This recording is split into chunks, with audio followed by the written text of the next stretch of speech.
ನಮ್ಮ ಕರ ನಮ್ಮ ಹಕ್ಕು. 10,000 ಕೋಟಿ ಸಾಬ್ರಿ ಕೊಡ್ತೀನಿ. ಯಾರ ಅಪ್ಪನ ದುಡ್ಡು ಕೊಡ್ತೀವಿ? 10,000 ಕೋಟಿ ಅವ್ರಿಗೆ ಎದಕ್ಕೆ ಕೊಡ್ತೀವಿ? ನಮ್ಮ ಹಾಲುಮತ ಸಮಾಜದಾಗ ಬಡವರಿಲ್ಲ, ವಾಲ್ಮೀಕಿ ಸಮಾಜದಾಗ ಬಡವರಿಲ್ಲ. 11,000 ಕೋಟಿ ರೂಪಾಯಿ SCP TSP ಖರ್ಚು ಮಾಡಬೇಕಾಗಿದ್ದು ದಲಿತರು, ನಮ್ಮ ಏನು ವಾಲ್ಮೀಕಿ ಜನಾಂಗ, ಈ ಜನಾಂಗಕ್ಕೆ ಖರ್ಚು ಮಾಡಬೇಕಾದ 11,000. ಇದನ್ನು ನಾವು ವಿಧಾನಸಭೆಯೊಳಗೆ ಕೇಳಿದೆ SC ಮಾದೇವಪ್ಪರಿಗೆ. SC ನಾನು ಎದುರಿಗೆ ಕೂತಿರ್ತಾರೆ ಅವರು. ಏನ್ರಿ ಮಾದೇವಪ್ಪನವ್ರು ಸತ್ಯ ಹೇಳ್ರಿ, 11,000 ಕೋಟಿ ನಿಮ್ಮ ಸಿದ್ದರಾಮಯ್ಯ ತಗೊಂಡು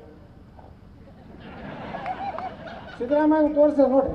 ನಿಮ್ಮ ಸಮಾಜ ಕಲ್ಯಾಣ ಮಂತ್ರಿ ಹೇಳ್ತಾನೆ 11,000 ತಗೊಂಡ್ರಿ. ಹೋಲಿ ಬಿಡಿ ಯತ್ನಾಳ್, ನೀ ಅಂದು ಮುಖ್ಯಮಂತ್ರಿ ಆಗ, ನಾ ಮುಖ್ಯಮಂತ್ರಿ ಆಗೋದು ಬಿಡು ಬಾರ, ನೀ ಏನಾಗೋದು ಬಾರ ಬಾರ. ಹಳ್ಳಿ ಮೇಳೆ ನಮ್ಮ ಕಡೆನೆ ಯತ್ನಾಳ್ ಮುಖ್ಯಮಂತ್ರಿ ಆಗ್ತೀಯ. ನನ್ನೇನು ಮಾಡ್ತಾರಲ್ಲ ಅಪ್ಪ ಮಕ್ಕಳು ಕೂತಾರೆ ನಮ್ಮ ಮನೆಗೆ. ಜೀವ ಇಟ್ಕೊಂಡಿದ್ದೆ ನನ್ನ ಮಗನ ಮುಖ್ಯಮಂತ್ರಿ ಆಗಿ ನೋಡಿ ಸತ್ತು ಹೋಗ್ಬೇಕಂತ ನಮ್ಮಲ್ಲಿ ಐತಿ. ನಾ ಏನು ಆಗ್ತೇನೆ, ನಾವು ಎಷ್ಟು ಕೆಪಾಸಿಟಿ ಇದ್ರು ಏನೂ ಆಗ್ಲಾರ್ದಂಗೆ ಆಗಿವಿ.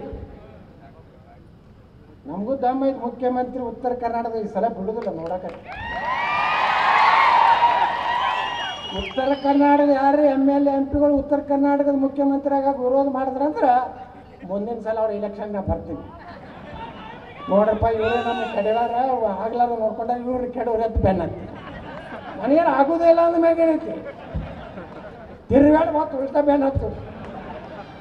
ಕಡೆಗೆ ನೋಡಿ ಮೊನ್ನೆ ಬೊಮ್ಮಾಯಿನ ಮಾಡಿದ ಕಡೆಗೆ ಒಂದು 4 ತಿಂಗಳ ಮಾಡಬೇಕಾಗ್ತದೆ. ಅದಕ್ಕೆ ಬಂಧುಗಳೇ,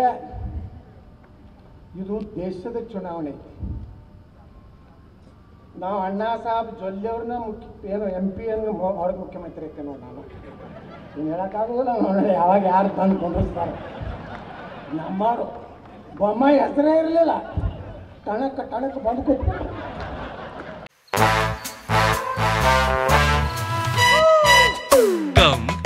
Come my love, please don't say no baby. Come my love. V-Guard ನ air coolers extra large cooling pad ನೊಂದಿಗೆ ಇದು ಎಂತೆಂಥವರನ್ನು ಕೂಲ್ ಆಗಿಸುತ್ತೆ. V-Guard air coolers, long lasting cooling. ನಾವು ಮಂಗ್ಯಾನಾಗ ಮತ್ತೆ ಸುಮ್ಮನೆ ನಾನು ಮಂತ್ರಿನೂ ಮಾಡಲಿಲ್ಲ.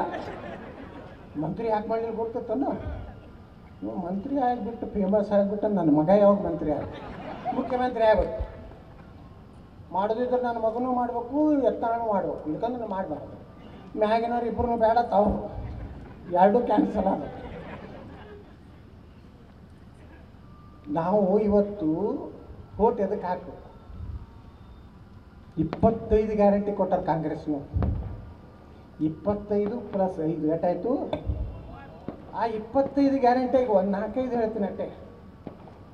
ಏನು ಹೇಳ್ತಾರೆ ಅವ್ರು 25 ಗ್ಯಾರಂಟಿ ಒಳಗೆ? ನಾವು ಬಂದರೆ ಮೊದಲೇ ಕೆಲಸ ಮಾಡೋದೇನೆಂದ್ರೆ ಅಗ್ನಿಪಥ್ ಯೋಜನೆ ರದ್ದು ಮಾಡ್ತೀವಿ. ಅಗ್ನಿಪಥ್ ಅಂದ್ರೇನು? ನಮ್ಮ ದೇಶದಲ್ಲಿರುವಂಥ ಯುವಕರಿಗೆ ನಾವು ಮಿಲಿಟ್ರಿ ಒಳಗೆ ಸೆಲೆಕ್ಷನ್ ಮಾಡಿಕೊಂಡು 4 ವರ್ಷ ಅಲ್ರಿ, 4 ವರ್ಷ ಅವ್ರ ಸೈನ್ಯದಾಗಿರ್ತಾರೆ. 4 ವರ್ಷದಲ್ಲಿ ಏನಾದರೂ ಹುತಾತ್ಮರಾದರೆ ಅಂಥ ಸೈನಿಕರ ಮನೆಗೆ 54 ಲಕ್ಷ ರೂಪಾಯಿ ಕೊಡಬೇಕು ಅನ್ನೋಂಥದ್ದು. 4 ವರ್ಷನಾಗ ಭಾರಿ ಪರ್ಫಾರ್ಮೆನ್ಸ್, ಭಾಳ ಒಳ್ಳೆ ಪರ್ಫಾರ್ಮೆನ್ಸ್ ಮಾಡಿದ್ರೆ ಅಲ್ಲೇ ಕಂಟಿನ್ಯೂ ಆಗ್ತೀನಿ ಅಂದ್ರೆ ಮತ್ತೆ ಇಂಡಿಯನ್ ಆರ್ಮಿ ಒಳಗೆ ಕಂಟಿನ್ಯೂ ಮಾಡೋದು. ಇಲ್ಲಪ್ಪ 4 ವರ್ಷಕ್ಕೆ ಸಾಕಂದ್ರೆ 25-30 ಲಕ್ಷ ರೂಪಾಯಿ ಕೊಟ್ಟು ಬಿಡ್ತಾರೆ, ನೀವು ಬಂದು ನಿನ್ನ ಜೀವನ ಮಾಡತ್ತೆ ಹೇಳ್ತಾರೆ. ಇದರಿಂದ ದೊಡ್ಡ ಉದ್ದೇಶ ಇದೆ ಬಂಧುಗಳೇ. ನರೇಂದ್ರ ಮೋದಿ ಅವರು ಸುಮ್ಮ ಮಾಡಿಲ್ಲ. ಪ್ರತಿ ಹಳ್ಳಿಯೊಳಗೆ 15, 20, 50 ಇಂಥ ಯುವಕರನ್ನ ತಯಾರು ಮಾಡಿಬಿಟ್ರ ಒಂದಿಲ್ಲ ಒಂದು ದಿವಸ ಈ ಹಳ್ಳಿಗೂ ಈ ದೇಶದ್ರೋಹಿಗಳು ನಿಮ್ಮ ಮ್ಯಾಗ ಅಟ್ಯಾಕ್ ಮಾಡ್ತಾರೆ. ನಿಮ್ಮ ಮ್ಯಾಗ ಬಂದಾಗ ಇಂಥ ಸೈನಿಕರು ಅಲ್ಲೇ ಇದ್ದಾರಂದ್ರೆ ಅವರೇ ತೊಗೊಂಡು ಹೊಡಿಲಾಕ ಉಪಯೋಗ ಮಾಡ್ಬೇಕಂತಲೇ ನಾವು ಮಾಡಿತ್ತು. ಮಾಡಬೇಕಾ ಬೇಡ? ನಾವು ಸುರಕ್ಷಿತ ನಮ್ಮ ಹಳ್ಳಿಯಾಗ ಇರ್ಬೇಕಾದ್ರೆ ಅಗ್ನಿಪಥದ ಸೈನಿಕರು ಇರ್ಬೇಕಾ ಬೇಡ ನಮ್ಮ ಊರಾಗ? ಇಲ್ಲಕ್ಕಂದ್ರೆ ನೋಡ್ತಿರ್ಲಿ, ಇವತ್ತ ಓಪನ್ ಆಗಿ ಪೊಲೀಸ್ ಜೀಪಿಗೆ ಬೆಂಕಿ ಹಚ್ತಾರೆ.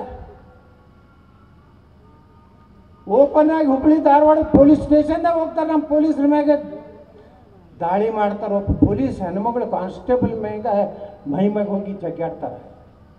ಇಷ್ಟು ಅಹಂಕಾರ ಬಂದೈತೆ. ಅದು ಬಿ ಜೆ ಪಿ ಗೌರ್ಮೆಂಟ್ ಇದ್ದಾಗಿದ್ದು. ನಮ್ಮವರೊಬ್ಬರು ಮಂತ್ರಿ ಇದ್ದರು, ಉಗ್ರ ಕ್ರಮ ಕೈಗೊಳ್ಳಲಾಗುವುದು, ಕಠಿಣ ಕ್ರಮ ಕೈಗೊಳ್ಳ. ನಾ ಕೇಳಿದ ಆರೋಗ್ಯ ಏನಂದ್ರೆ ಪುಣ್ಯಾತ್ಮ ಯಾವಾಗ ತಗೋತೀವಿ ನೀವು ಕಠಿಣ ಕ್ರಮ? ನಾನೇನಾರು ಹೋಮ್ ಮಿನಿಸ್ಟರ್ ಮಾಡಿದ್ರೆ ಬರೀ ಪೊಲೀಸರು ಕಣ್ ಕೇಸ ನೋಡಿದ್ರೆ ಡಮ್ಮತ್ತಾಗಿ ಕಲ.